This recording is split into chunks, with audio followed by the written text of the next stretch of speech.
Alô pessoal, direto ao ponto aqui. A gente fez tantas críticas, ao trabalho do Renato na partida contra o Atlético Mineiro nesse domingo, uma derrota imperdoável do Grêmio, que tinha vantagem por 2-0 e cedeu a virada para o Galo. Falei, muitas pessoas falaram também sobre a precipitação do Renato. Eu não abro mão desse pensamento. O Renato poderia fazer modificações, deveria fazer modificações para proteger mais a equipe contra um crescimento que seria natural do Atlético Mineiro. Só entendo que as mudanças foram muito cedo. Tirou o Bright White muito cedo e tirou o Monsalve também. Mas enfim, falamos tanto a respeito disso que esquecemos de abordar um outro assunto que me foi colocado de maneira muito apropriada por um conselheiro do Grêmio na tarde dessa segunda-feira, e eu falo aqui sobre essa observação em nome da KTO Jogue com Responsa.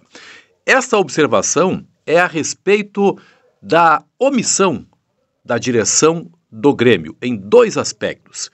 Primeiro, a arbitragem.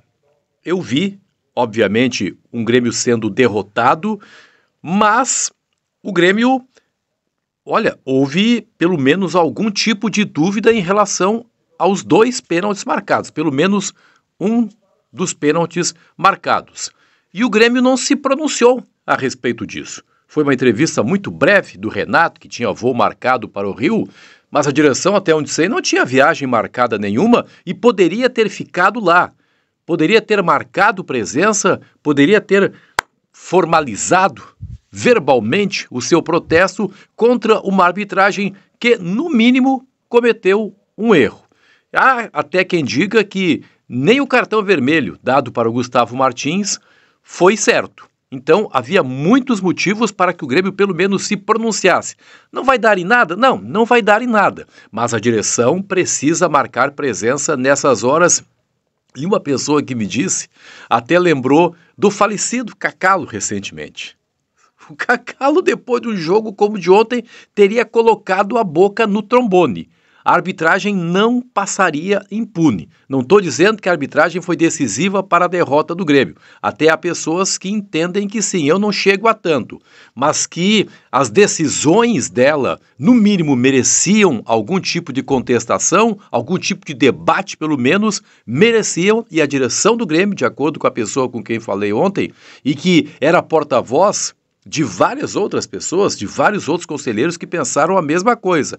A direção nessas horas tem que marcar presença, é a volta do Grêmio a jogar em seus domínios, a jogar na arena, e tem que se manifestar. Tem que se manifestar. Outro ponto em que a direção não se manifestou e deveria ter se manifestado foi em relação ao tratamento dado a muitos associados do Grêmio que não conseguiram ingresso para o jogo. A direção, ela não pressionou a Arena Porto-Alegrense para que ela fosse mais atenciosa com os seus associados. O Grêmio está pecando muito nessa relação, mas tem que fazer seu protesto sempre que o seu torcedor, sempre que o seu associado for prejudicado. Soube de pessoas que vieram de muito longe, que são proprietárias de cadeiras Gold, que é a cadeira mais cara, e não tiveram a possibilidade de entrar na arena, porque o trabalho de recepção aos torcedores que chegavam não foi o mais adequado. Então é isso. O Grêmio falhou dentro de campo com o Renato, mas falhou fora também. A direção está se omitindo em momentos muito importantes. O que me dizem é o seguinte: a direção do Grêmio não reclama da arbitragem porque não é comum que dirigentes de São Paulo e Rio reclamem. Diz assim, os dirigentes do Grêmio, lá eles não reclamam também, fica feio se a gente reclamar aqui. Não tem essa de ficar feio. Não tem essa de ficar feio. Esta é uma tradição do futebol aqui do Rio Grande do Sul, do futebol do Grêmio, de sempre se manifestar fortemente. E a direção parece um tanto quanto tímida nesses momentos. Era o relato que eu queria fazer para você aqui. Muito obrigado pelo seu carinho com esse canal. Até a próxima.